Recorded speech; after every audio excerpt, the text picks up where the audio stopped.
Hello and welcome back to the Leader of the Pack podcast. I am your friend and confidant, Marcelo, and I will be here with you as we share some wisdom, insight, and laughter in today's world.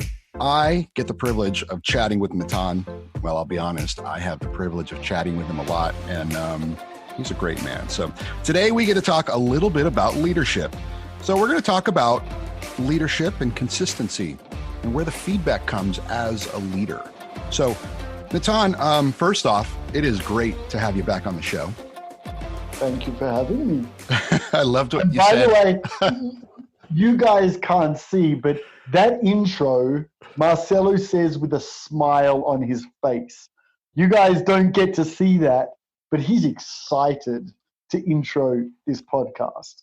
Oh, why wouldn't I be? This is a great organization. We are sending out a great message to men, and it's a privilege. It really is a privilege. Well, I mean it. It's a privilege to be able to be a part of the mechanism, the machine that is radically changing lives. To see the transformation I see in some of these guys in our group over the last year and 2 years has been a godsend. It's really been a blessing for me in my life. So why wouldn't I smile? Yeah, amen. And first of all, for me too, when I heard, if any of you have not heard, was a podcast 4 that just came out with Gabe and his wife. If any of you have not heard that, if you have not cried in a while, or if you have not smiled in a while, it's time to go and hear that podcast. Like when, as the founder of Leader of the Pack, when I heard that podcast, oh my goodness, like if I ever question, Marcelo, if I ever question what we're doing, just play that podcast to me. Unbelievable what's happening in the men, and some of you may know, some of you may not know Marcelo's story. Huge things are happening for him and his wife as well. And Marcelo, can I tell the story of the hug? Yeah, go right ahead. So this is not planned to be part of the podcast, but we're just doing it anyway. Marcelo was part of the pioneers, the first group of 13 men that came to Israel in 2018. And on the Sunday of the Israel trip, we train an entire day at what is called Caliber 3. It's one of the top counterterrorism training centers in the entire world. And we train there for the entire day for a mission that we set up at night. And just before that mission, as the sun's setting, it's actually dark at that time, we give out T-shirts. Everyone is now part of the team. Everyone is now part of the brotherhood. So I go around. There's a tradition that I get to punch each person in the chest when they punch back sometimes. When I present them with the T-shirt. Anyway, I come to Marcelo, punch him in the chest, give him his T-shirt, and I just feel this massive hug has to happen. And it didn't happen for any of the other guys. And I think one of the big things that made me want that, to give that, to receive that, was the fight that Marcelo fought in himself in order to come. Yeah. Right.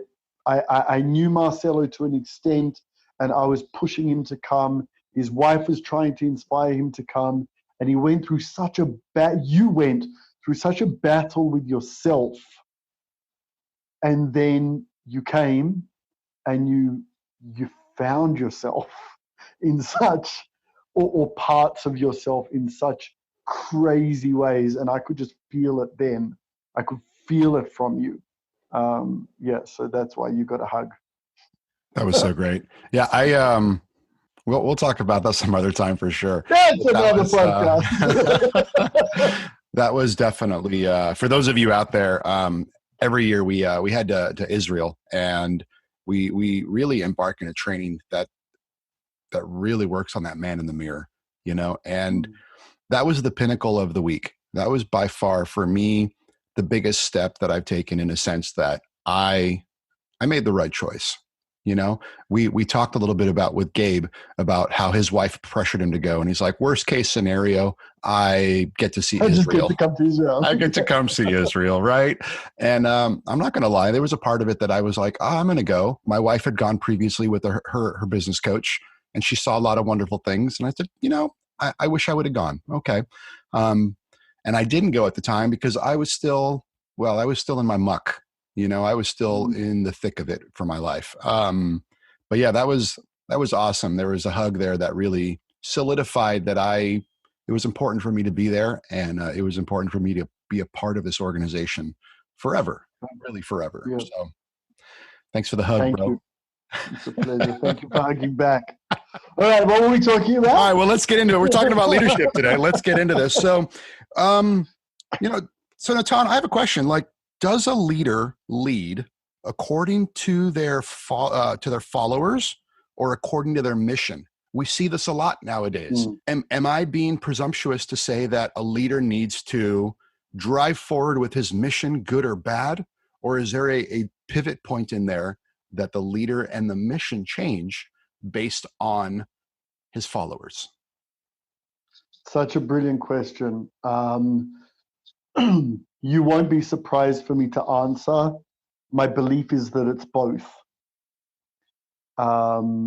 I've been in situations, some of them educational and others literally life and death, when I've been a commander of security at a school.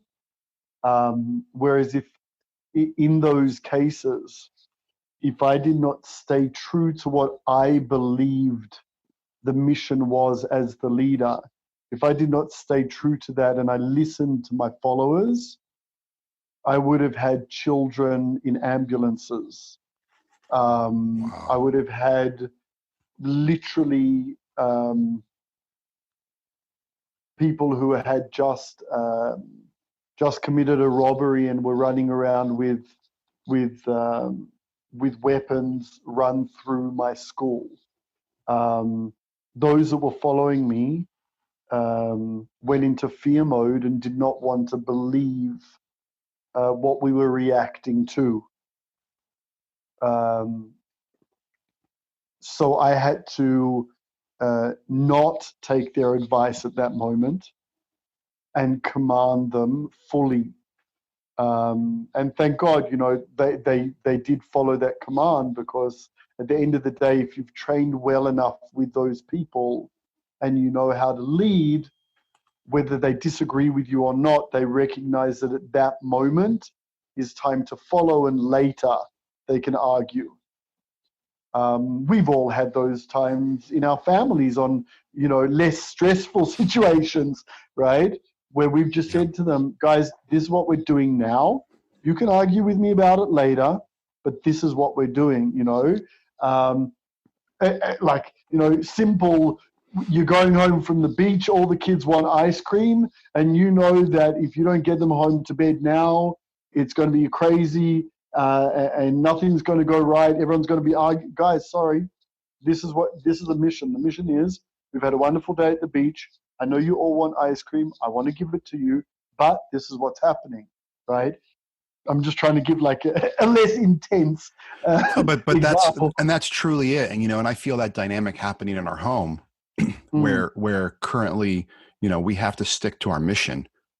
Currently, our mission, is we're moving out of our home and moving into an RV. We have to stick to that mission. So we're downsizing stuff right now. Do we save this? Do we throw this away? My kids have been spoiled by their uncles, and we have a room full of toys. Is this something that we need to carry on with us, or is this something that we can pass on to somebody else? Stick to the mission, right? Regardless of the temper tantrums. That's my favorite bear. I don't understand how children can have 37 favorite bears. But that's the case, right? Yep. So it's the same thing. But let's go back. Let's talk about that. There's times when that for the safety of everybody, you have to stick to your mission, right? There's a dynamic on who to listen to and what is good advice to pivot on. Where is that turning point of where you're sticking to your guns versus I'm shifting the dynamic a little bit. So I'm glad you asked that, because it's not one-sided. Like I said in the beginning, I believe that it's both. At certain times, it is we are sticking to my mission, and at other times, it is I'm going to listen to those that are following me. I think we always need to listen to those that who are following us, right? Sometimes it's because we're then willing to pivot to not do what I want or what I think or whatever it is, which we can talk about in a second. And other times it's so that you can lead them perfectly back into your mission, right? So in the simple example of the ice creams on the way home from the beach, if you don't hear that child really wants an ice cream, or you don't hear that child really is in love with that 35th bear, right? Then you're just a cold man that does not hear, that does not want to take into consideration, that does not want to take into consideration that there's a true emotional connection between you and that bear. Yeah. Right? Yeah. But if I can hear my child, and I come down on one knee and I say, sweetie, I know you love those bears so much. It's so beautiful that you know how to love so deeply. Listen to the pivot. So now I understand them. That's why I want you to pick 2 bears that you can love more than anything in the world. Oh, that's good. Right? So if we didn't listen to them, and we say, like, how many times in our childhood we heard, don't be silly, how can you love a bear? Right? No, you can love a bear, and you can desperately want ice cream as well, right? And I'm going to hear that is a want, that is a need, that is a part of who you are. When I understand that, I'm able to pivot with you and bring you into line with me. I understand you love those bears, but you know what? You can love bears so much more if you only have 2 rather than 36. Do you want Daddy to help you pick which are your favorite bears? Right? Now what I've done is I've done both. I've listened to my audience, and I've brought them back in line with what I believe as the leader the mission can be.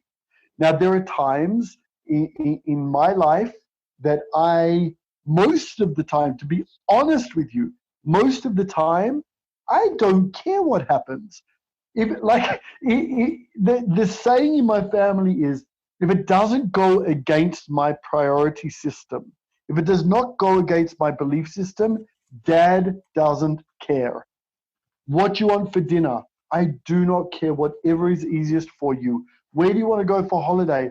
I don't care, as long as we spend X amount and not X plus amount.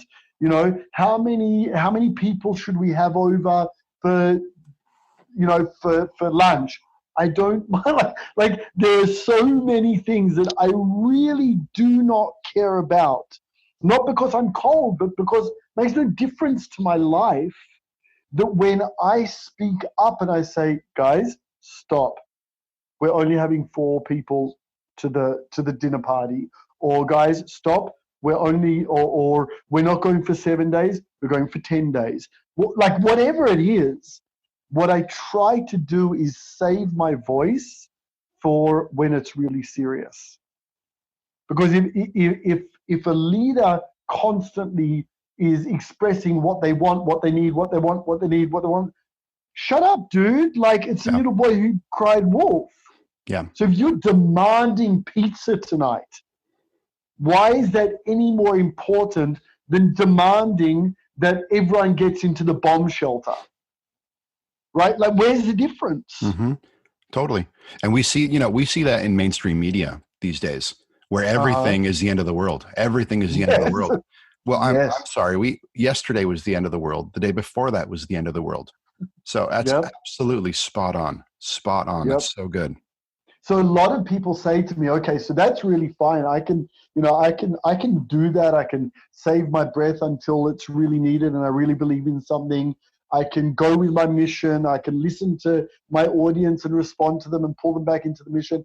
But what happens when my wife says to me, I want leadership in my home. I want you to lead. And then every time I try and lead, she pushes me down.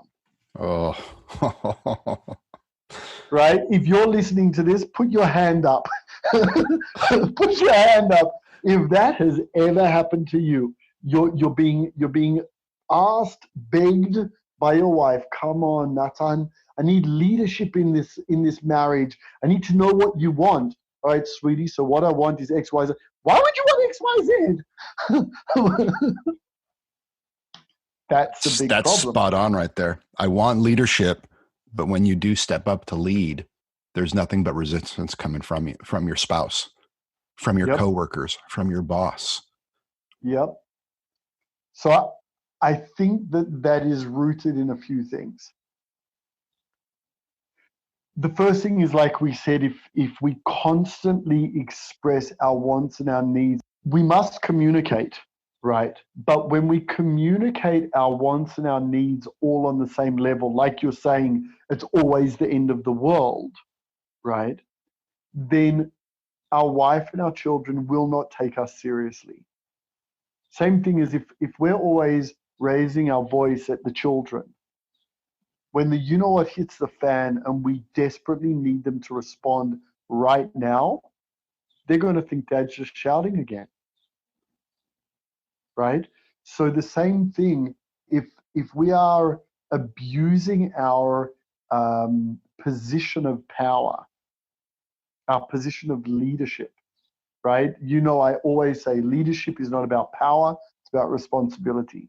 So if we are abusing that leadership to push our power of what we want all the time upon those that are following us, they're not going to want to follow us and they will push back. That's right. Or they will be subservient slaves who we don't want. We don't want to create our wives and our children or our team or our workers into subservient slaves, right? That's the one thing. The second thing is it's our fault as men. Consistency, right? If today you lead like an absolute warrior and you get up and you're like, I'm up at 5:30, I'm doing my push-ups, I've done my prayers, I've done my workout, made my cup of tea for my wife, I'm such a good leader, they're going to follow me today. Great, they follow you today. Well done, dude. Tomorrow, you're asleep until 8:30, 9 o'clock. You walk around the house with your hand down your pants. You watch too much TV. Whatever it is, there's no consistency in your leadership. There's no consistency in our leadership. Men have lost that place, and now we're whining and going, why isn't anyone following me? Because we're not followable. Yep. We don't even know who we are, and therefore what path we should be on, and the boundaries we should set for ourselves. And now we want everyone to follow us. Yeah. So like, just this image just came into my head. Imagine, you know, when you go on, one of my favorite things, when you know, you're going on a picnic with a few families, you know, and before GPS, before Waze and Google Maps, everyone's like, all right, we'll follow you because you know where you're going. Man's like, yeah, right. Everyone's following me, right? Because I'm the only one that's ever been to that park before. And you feel like this warrior leader man, the whole picnic party is following you.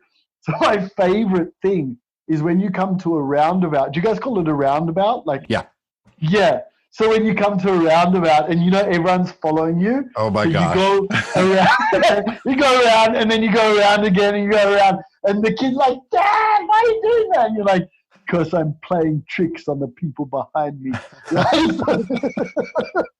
So that's good. Like, imagine you're in that party following that dude who knows where the park, or he says he knows where the park is, right? Your family's following you, and then you go round and round the circle. What are you doing? You don't even know your own darn way, and you've told everyone to follow you. Right? How many of us have followed that guy to the park?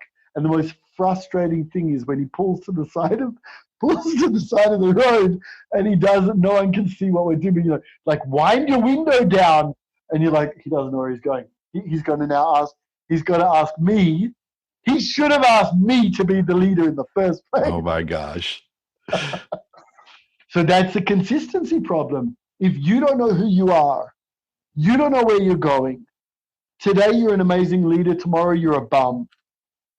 So don't expect your wife and kids to follow you. Yeah. Lead by example.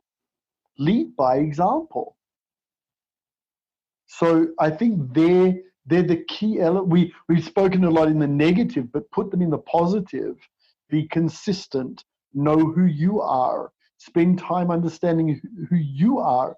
Hang out around men like leaders of the pack who, we have an accountability meeting every week. Guys reach out to each other. Hey, dude, I know you were struggling with leadership last week, or with an addiction last week, or with money last, whatever. How are you doing on that? Yeah, so if people aren't following you, take a look at yourself as a leader. Ask if you'd want to follow yourself. That's really good. So, there's a couple things that we brought up that we're gonna touch on in the next couple of weeks here. Because I think something that you touched on that was really important was your priority system and your belief system. For those of you tuning in, stay tuned. We're gonna talk in a little bit here about how does a man create that belief system? How does a man create that priority system that is something that can be foundational in your family? Guys, if you're not doing the work every single day, you're going to keep getting the results that you're getting. It's just that simple. I do my best to get up between 6 and 6:15 every morning so I can have my morning time. I need to have my morning time in my Bible. I need to do my devotions. I need to do stuff that I can do uninterrupted before the kids get up. Natan, I'm super glad that you brought that up, that priority system and that belief system, because working on that is going to definitely be pivotal in being a good leader. So we'll bring that to you guys here shortly. Natan, with all this said, we're going to get out of here. Is there anything else that you want to share with the team before we depart? The key to leadership on this is being who you want to follow. Right? When the guys come to Israel, the second year guys, now there's going to be third year guys, and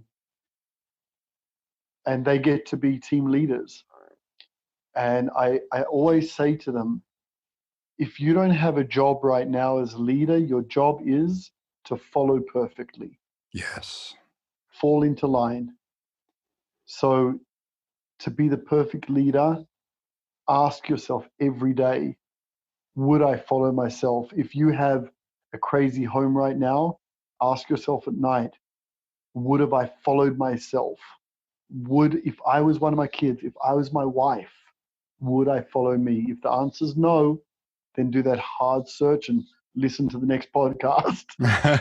If the answer is yes, share some of your secrets. I am not the only one with the answers, and my answers don't work for everyone. So this is a team, this is a brotherhood. Share your thoughts. That's so good. All right. Well, with all that said, it is so good to have you on the podcast. I look forward to spending more time with you and sharing your knowledge with our team. You too, brother. Thank you. Thank you for having me back. My pleasure, bro. It really is always a joy having a conversation with Natan. I thoroughly enjoy growing and learning from him and with him. Did you learn something new today? I sure did. Be sure to join us in the conversation on Facebook. You can find us at Leader of the Pack. You can also be a part of our members only group. You can get more information from our Leader of the Pack page on Facebook. There's links in the description below, and be sure to share this with a friend. Our viewership and our listenership keeps growing because of members like you. Leadership starts with you. What are you going to do to crush this week? Stand up, lead, and protect. God bless, and we'll see you soon. Be safe.